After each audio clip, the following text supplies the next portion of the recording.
ಉಪಮುಖ್ಯಮಂತ್ರಿ ಡಿಕೆ ಶಿವಕುಮಾರ್ ಅವರ ವಿಚಾರದಲ್ಲಿ ಇವತ್ತು ಪರಿಷತ್ನಲ್ಲಿ ಹಾಸ್ಯವಾಗಿ ಒಂದಿಷ್ಟು ಮಾತುಕತೆಗಳು ಆಯ್ತು. ಏನದು? ಡಿಸಿಎಂ ಡಿಕೆ ಶಿವಕುಮಾರ್ಗೆ ಶುಭ ಕಾಲ ಬಂದಿದೆಯಾ? ಪರಿಷತ್ನಲ್ಲಿ ಶೂನ್ಯ ವೇಳೆಯಲ್ಲಿ ಹಾಸ್ಯಭರಿತ ಚರ್ಚೆ ಒಂದು ನಡೆದಿದೆ.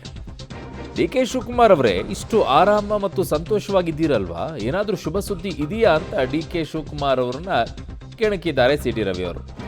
ಬಿಜೆಪಿಗರ ಪ್ರಶ್ನೆಗೆ ನಗುತ್ತಲೇ ಉತ್ತರವನ್ನ ಕೊಟ್ಟಿದ್ದಾರೆ ಡಿಸಿಎಂ ಡಿಕೆ ಶಿವಕುಮಾರ್. ನಾನು 1984ರಿಂದ ಅಸೆಂಬ್ಲಿಗೆ ನಿಲ್ತಾ ಇದ್ದೀನಿ, ಅಲ್ಲಿಂದ ಇಲ್ಲಿಯವರೆಗೂ ಮೇಲಕ್ಕೆ ಹೋಗ್ತಾನೆ ಇದ್ದೀನಿ. ಬಿಜೆಪಿಯವರ ಸಹಕಾರ ನನಗಿರಲಿ, ನಿಮ್ಮ ಕಾಟದಿಂದಲೇ ನಾನು ಕೆಳಗೆ ಬಂದಿದ್ದು. ತಿಹಾರ್ ಜೈಲಿಗೆ ಕಳಿಸಿ ಈಗ ಮಾತಾಡ್ತೀರಾ?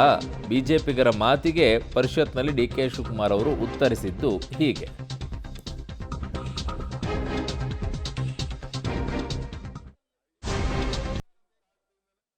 ಅತ್ಯಂತ ಪ್ರಸನ್ನವದನರಾಗಿರೋದ್ರಿಂದ ಏನಾದ್ರು ಶುಭ ಶಕುನ ಸೂಚನೆ ಏನಾದ್ರು ಸಿಕ್ಕಿದೆಯಾ? ನೀವು ಸೂಕ್ತ ಕಾಲ ಅಂತೆಲ್ಲ ಹೇಳಿದ್ರಿ. ಶಕುನ ಏನಾದ್ರು ಇವತ್ತು ನಾನು ನೋಡ್ತಾ ಇದ್ದೀನಿ, ಭಾಳ ಲವಲವಿಕೆ, ಕಳಕಳಿ. ಆ ಶಾಲು ಕೂಡ ಕಳೆ ಕೊಡ್ತಾ ಇದೆ.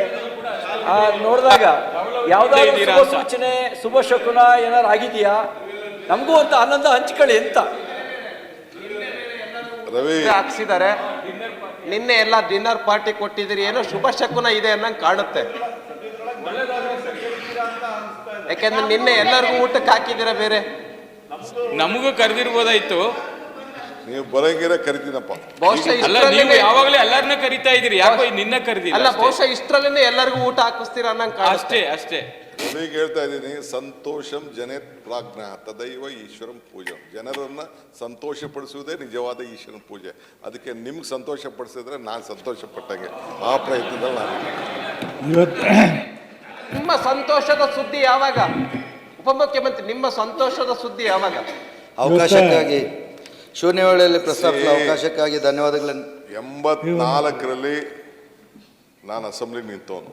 ಎಸ್, ಆವತ್ತಿಂದ ಹಿಂಗ್ ಹೋಗ್ತಾ ಇದ್ದೀನಿ. ಅದಕ್ಕೆ ಈಗ ನೀವು ಯಾವ ಗೋಲಂಡೆ ಇಟ್ಕೊಂಡು ಹಿಂಗ್ ಹೋಗ್ತಾ ಇದ್ದೀರಲ್ಲ, ಯಾವತ್ತು ಅಂತ ಅದು ನಿಮ್ ಸಹಕಾರ ಒಂದು ಇರ್ಲಿ, ನಿಮ್ಮ ವಿಶ್ವಾಸ ಇರ್ಲಿ. ಅಲ್ಲ, ನಮ್ ಸಹಕಾರ ಅಲ್ಲ, ಅಯ್ಯೋ, ನಿಮ್ಮಲ್ಲಿರೋ ಸಹಕಾರ ನಿಮ್ ಬೇಕು. ಕಾಟದಿಂದನೇ ನಾನು ಹಿಂಗ್ ಕೆಳಗೆ ಕುಪ್ಸೋ ಬಂದಿದ್ದು. ನಾನು ಇವತ್ತು ಉಪಮುಖ್ಯಮಂತ್ರಿಗಳೇ ತಿಹಾರ್ ಜೈಲ್ಗೆಲ್ಲ ಕಳಿಸ್ಬಿಟ್ಟು ಕೇಳ್ತಾ ಇದ್ದಾರೆ ಕೊಡಪ್ಪ. ಇವತ್ತು ಸೊ ಇದು ಬಿಜೆಪಿಗರ ಮಾತಿಗೆ ನಗ್ನಗುತ್ತಲೇ ಉತ್ತರವನ್ನು ಕೊಟ್ಟಿದ್ದು ಡಿ ಕೆ ಶಿವಕುಮಾರ್. ಹಾಗೆ ಇರಬೇಕು. ಅದು ಅಲ್ಲಿ ಇನ್ನೇನು ಜಗಳ ಮಾಡ್ಕೊಂಡು ಕುತ್ಕೊಳ್ಳೋಕ್ಕಾಗತ್ತಾ? ಇವರು ಆ ಕಡೆಗೆ ಒಂದಿಷ್ಟು ಕಿಂಡಲ್ ಮಾಡ್ತಾರೆ, ಅವರು ಇರ್ತಾರೆ. ಸೊ ಆ ಕಡೆಗೆ ನನ್ನ ಸಹೋದ್ಯೋಗಿ ಪೊಲಿಟಿಕಲ್ ಬ್ಯೂರೋಯಿಂದ ಶ್ರೀನಿವಾಸ್ ನನ್ನ ಸಂಪರ್ಕಕ್ಕೆ ಸಿಗ್ತಾ ಇದ್ದಾರೆ. ಶ್ರೀನಿವಾಸ, ಕೆಲವೊಂದು ಸಂದರ್ಭದಲ್ಲಿ ಪರಿಷತ್ನಲ್ಲಿ ಸದನದಲ್ಲೆಲ್ಲ ಒಂದಿಷ್ಟು ಹಾಸ್ಯಭರಿತವಾಗಿ ಮಾತುಕತೆಗಳಿರುತ್ತೆ. ಇದರಲ್ಲಿ ಒಂಚೂರು ವ್ಯಂಗ್ಯನೂ ಇತ್ತು, ಹಾಸ್ಯನೂ ಇತ್ತು, ಇನ್ನೊಂದು ಕಡೆಗೆ ಕಾಲು ಎಳೆಯುವಂತಹ ಪ್ರಯತ್ನವೂ ಕೂಡ ನಡೀತು. ಅದಕ್ಕೆ ತಕ್ಕಂತೆ ಡಿ ಕೆ ಶಿವಕುಮಾರ್ ಕೊಟ್ಟಂಥ ಉತ್ತರವೂ ಕೂಡ ಚಾಟಿ ಬೀಸೋ ರೀತಿಯಲ್ಲೇ ಇತ್ತಲ್ವಾ ಶ್ರೀನಿವಾಸ್? ಅರುಣ್, ಹೌದು. ಬಿಜೆಪಿಯವರು ಒಂದು ಅರ್ಥದಲ್ಲಿ ಡಿ ಕೆ ಶಿವಕುಮಾರ್ ಅವರನ್ನ ನೇನೇನು 5 ವರ್ಷದ ಸಂಭ್ರಮಾಚರಣೆ ಡಿ ಕೆ ಶಿವಕುಮಾರ್ಗೆ ಇತ್ತು, ಅದಕ್ಕೆ ಊಟದ ಪಾರ್ಟಿಯನ್ನು ಕೊಟ್ಟಿದ್ರು. ಅದನ್ನ ಕಾಲೆಳೆಯುವಂತಹ ಸಂದರ್ಭದಲ್ಲಿ ಹಾಸ್ಯವನ್ನ ಮಾಡುವಂತ ರೀತಿಯಲ್ಲಿ ಡಿ ಕೆ ಶಿವಕುಮಾರ್ ಅವರಿಗೆ ಸಿ ಟಿ ರವಿ ಆಗಿರಬಹುದು, ರವಿಕುಮಾರ್ ಅವರು ಮಾತನಾಡಿದ್ರು. ಇವತ್ತು ಶೂನ್ಯ ವೇಳೆಯಲ್ಲಿ ಡಿ ಕೆ ಶಿವಕುಮಾರ್ ಅವರು ಉತ್ತರ ಕೊಡುವಂತ ಸಂದರ್ಭದಲ್ಲಿ ನಗುಮುಖದಲ್ಲೇ ಸಾಫ್ಟ್ ಆಗಿ ಉತ್ತರ ಕೊಡ್ತಿದ್ರು. ಇದನ್ನ ಉಲ್ಲೇಖ ಮಾಡಿ ಸಿ ಟಿ ರವಿ ಅವರು ಒಳ್ಳೆ ಕಾಲ ಬಂದಿದೆ, ಸಂತೋಷವಾಗಿದ್ದೀರಾ, ಶುಭ ಶಕುನ ಅನ್ನುವಂತಹ ಮಾತುಗಳು ಹೇಳೋ ಮೂಲಕ ಪರೋಕ್ಷವಾಗಿ ಸಿಎಂ ಏನಾದ್ರು ಸಿಗಬಹುದಾ ನಿಮ್ಗೆ ಅನ್ನುವಂತಹ ಅಂಶಗಳನ್ನ ಉಲ್ಲೇಖ ಮಾಡಿದ್ರು. ಅದು ಮುಂದುವರೆದು ರವಿಕುಮಾರ್ ಅವರು ನಿನ್ನೆ ಊಟದ ಪಾರ್ಟಿನೇ ಕೊಟ್ಟಿದ್ರಾ, ಏನಾದ್ರೂ ಶುಭ ಸಂದೇಶ ಇದೆಯಾ ಅನ್ನುವಂಥ ಮಾತುಗಳನ್ನ ಹಾಸ್ಯ ರೂಪದಲ್ಲೇ ಕೇಳಿದ್ರು. ಡಿ ಕೆ ಶಿವಕುಮಾರ್ ಅವರು ಕೂಡ ಅದನ್ನ ಹಾಸ್ಯವಾಗಿ ತೆಗೊಂಡು ಹಾಸ್ಯದಲ್ಲೇ ತಿರುಗೇಟನ್ನು ಕೊಡುವಂತ ಪ್ರಯತ್ನವನ್ನ ಮಾಡಿದ್ರು. 84ಇಂದನೂ ಕೂಡ ನಾನು ಅಸೆಂಬ್ಲಿಗೆ ಬರ್ತಾ ಇದ್ದೀನಿ, ಅವತ್ತಿಂದನೂ ಕೂಡ ನಾನು ಮೇಲಕ್ಕೆ ಹೋಗ್ತಾನೆ ಇದ್ದೀನಿ. ಅಧಿಕಾರದ ವಿಚಾರ ಆಗಿರ್ಬೋದು, ಈ ರೀತಿಯಾದಂತಹ ಪೋಸ್ಟ್ಗಳ ವಿಚಾರ ಆಗಿರ್ಬೋದು, ಎಲ್ಲವೂ ಕೂಡ ಮೇಲಕ್ಕೆ ಹೋಗ್ತಾ ಇದ್ದೀನಿ.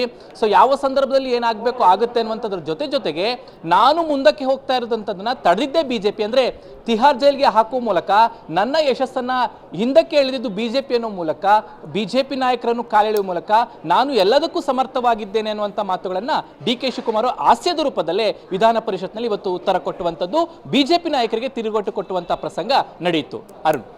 ಓಕೆ ಶ್ರೀನಿವಾಸ್, ನಿಮ್ಮೆಲ್ಲ ಮಾಹಿತಿಗೆ ಧನ್ಯವಾದಗಳು.